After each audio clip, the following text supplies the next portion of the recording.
जय हिंद साथियों, स्वागत है आप सभी का अपने YouTube चैनल सामाजिक शिक्षा पर। और आप आज जुड़ चुके हैं हमारे साथ इतिहास के एक ऐसे विषय पर चर्चा करने के लिए जिसकी देश के बदलाव में आधुनिक भूमिका रही है। क्लास 10th के हिस्ट्री का चैप्टर 1 जिसका नाम है यूरोप में राष्ट्रवाद। साथियों, सबसे पहले हमें ये समझने की ज़रूरत है कि यूरोप में राष्ट्रवाद, जो आपको ये जो हेडलाइंस दिख रही है, इसका अर्थ क्या होता है। हम सभी जानते हैं कि यूरोप एक महादेश है। असल में यूरोप का अर्थ क्या होता है? तो यूरोप का अर्थ होता है पश्चिम। जी हाँ साथियों, यूरोप का अर्थ होता है पश्चिम। और पश्चिम इसलिए क्या कहा गया है क्योंकि पूर्व में भारत यानी एशिया,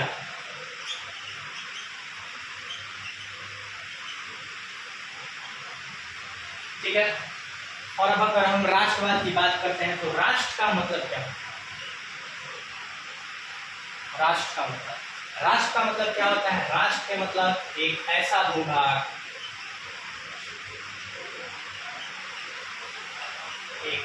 भूभाग जिस पर हम निवास करते हैं।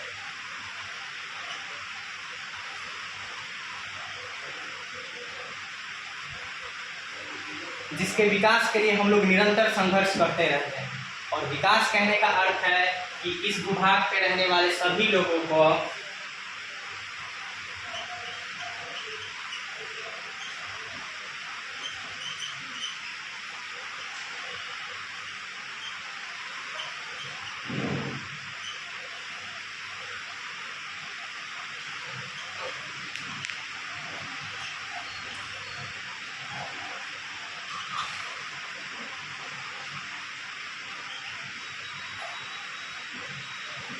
और विकास का अर्थ है इस भूभाग से जुड़े सभी लोगों का उत्थान और समानता मिले। और अगर हम बात करेंगे जब समानता को, तो समानता 3 अर्थों में मिलनी चाहिए। पहली समानता का अर्थ है राजनैतिक, दूसरा आर्थिक और तीसरा सामाजिक। अभी तक हमने जो आपको बताया, एक बार फिर से एक रिपीट कर देते हैं। यूरोप में राष्ट्रवाद, ये आपके चैप्टर 1 है, जिसमें यूरोप का अर्थ है पश्चिम और राष्ट्र का मतलब होता है एक ऐसा भूभाग जिस पर हम निवास करते हैं। और राष्ट्रवाद का मतलब होता है राष्ट्र के प्रति जो हमारी भावनाएं होती हैं, और राष्ट्र के प्रति जो भावनाएं होती है वो इस देश के विकास से जुड़ी होती है, किसी देश के विकास से जुड़ी होती है, उसकी अर्थव्यवस्था से जुड़ी होती है। और अगर बात हम करेंगे कि राष्ट्रवाद क्या होता है, तो राष्ट्रवाद एक ऐसा भूभाग जिस पर लोग निवास करते हैं और उनके हित के लिए चिंतन करना और निरंतर प्रयास करना राष्ट्रवाद कहलाता है। भारत, यहाँ हम यूरोप का मतलब क्या होता है हम बताना चाहेंगे आपको। यूरोप का मतलब शाब्दिक अर्थ इसका पश्चिम होता है, जिसका अर्थ होता है कि पश्चिमी देश। जैसे कि भारत पूर्व में है और यूरोप पश्चिम में है। और यहाँ पे जब यूरोप में राष्ट्रवाद की बात करेंगे तो पश्चिमी सभ्यता किस प्रकार से अपनी स्वतंत्रता की लड़ाई लड़ी, उसके बारे में पढ़ेंगे। भूभाग से जुड़े सभी लोगों का उत्थान और समानता मिले। राष्ट्रवाद की अवधारणा और विचारधारा से यही है कि उस भूभाग पे रह रहे सभी लोगों को एक समान न्याय, स्वतंत्रता और आज़ादी मिले। और जो समानता मिले वो राजनीतिक समानता हो, आर्थिक समानता हो, सामाजिक समानता हो। और अब हम इसका अगला टॉपिक देखते हैं। यहाँ हम निवास का अर्थ समझेंगे भूखंडीय निवास स्थान। भूखंडीय का निवास स्थान का मतलब है एक ऐसा भूभाग जिस पे लोग रहते हो, जैसे जिसमें कई समुदाय के लोग रहते हो। आप देखेंगे कि भारत एक भूखंड है, इसमें कई समुदाय के लोग रहते हैं, कई जातियां हैं, कई धर्म हैं, कई पेशाएं हैं, कई भाषाएं हैं, कई संस्कृतियां इसमें निवास करती हैं। लेकिन जब हम राष्ट्रवाद की बात करते हैं तो राष्ट्र के विकास की बात करते हैं, इसमें सबों के प्रति समान सम्मान की भावना रखना, किसी को न ऊंचा समझना, किसी को न नीचा समझना, सबों के प्रति समान न्याय की व्यवस्था करना।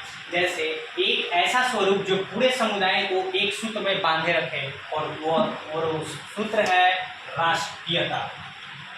यह साथियों उस सूत्र है आपका राष्ट्रीयता। राष्ट्रीयता का अर्थ है एक राष्ट्र, जिस राष्ट्र में आप निवास करते हैं, राष्ट्र के निवासी, राष्ट्र के निवासी। राष्ट्र के निवासी का अर्थ है जो उस देश में राष्ट्र के निवासी है, जो उस देश में रहते हैं, उन्हें जो नागरिकता प्राप्त होती है वो होती है राष्ट्रीयता। राष्ट्रीयता का अर्थ होता है वहाँ का नागरिक होना। ठीक है। और अब हम अगर बात करते हैं अगले खंड में, तो जैसा कि आपने यहाँ पर देखा था,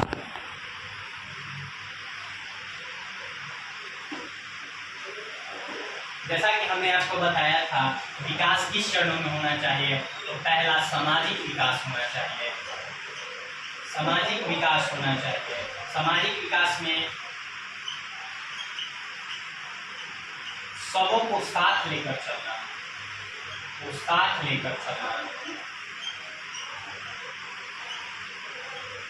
चलना। सबों को साथ लेकर चलने का मतलब है कि बिना कोई भेदभाव के, उन्हें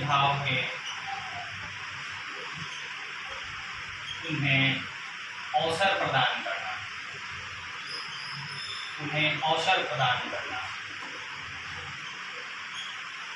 और वो अवसर राजनीतिक हित के लिए हो सकता है, सामाजिक हित के लिए हो सकता है, आर्थिक हित के लिए हो सकता है। वो अवसर सामाजिक विकास के लिए हो सकता है, आर्थिक विकास के लिए हो सकता है, राजनीतिक विकास के लिए हो सकता है। अगर हम इसके दूसरे खंड में देखते हैं, अगर हम यहाँ पे राजनीतिक विकास को देखते हैं, जब हम यहाँ पे राजनीतिक विकास को देखते हैं, जब हम यहाँ एक राजनीतिक विकास को देखते हैं, तो राजनीतिक का साफ शाब्दिक अर्थ निकलता है राज्य की नीतियों से जुड़ा मामला,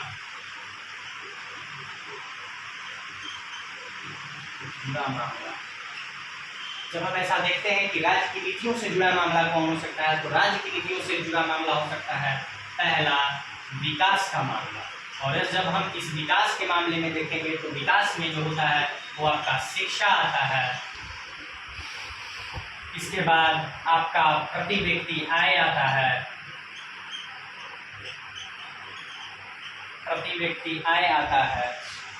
जब हम इस तरह की बातें करते हैं, तो राजनीतिक विकास में हर किसी को शिक्षा प्रदान करना, हर व्यक्ति को प्रति व्यक्ति आय को बढ़ावा देना, ये हमारा राजनीतिक विकास होता है। और जैसा कि हमने बताया, राज्य की नीतियों से जुड़ा मामला है, यानी कि जब भी राजनीतिक विकास से जुड़ा मामला होगा, राजनीतिक अधिकार से जुड़ा मामला होगा, यानी कि कहीं ना कहीं किसी संगठन को एकजुट करके उस संगठन के द्वारा एक भूखंड को, एक भूभाग को आगे बढ़ाने का प्रयास किया जाएगा। और वो प्रयास सिर्फ एक समुदाय के लिए नहीं, बल्कि वो पूरे के पूरे राष्ट्र के लिए होगा।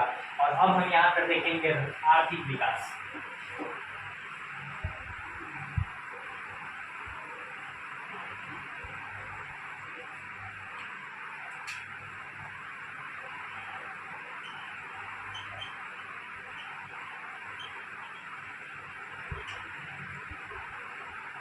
आर्थिक से जो शाब्दिक अर्थ निकलता है, अर्थ निकलता है।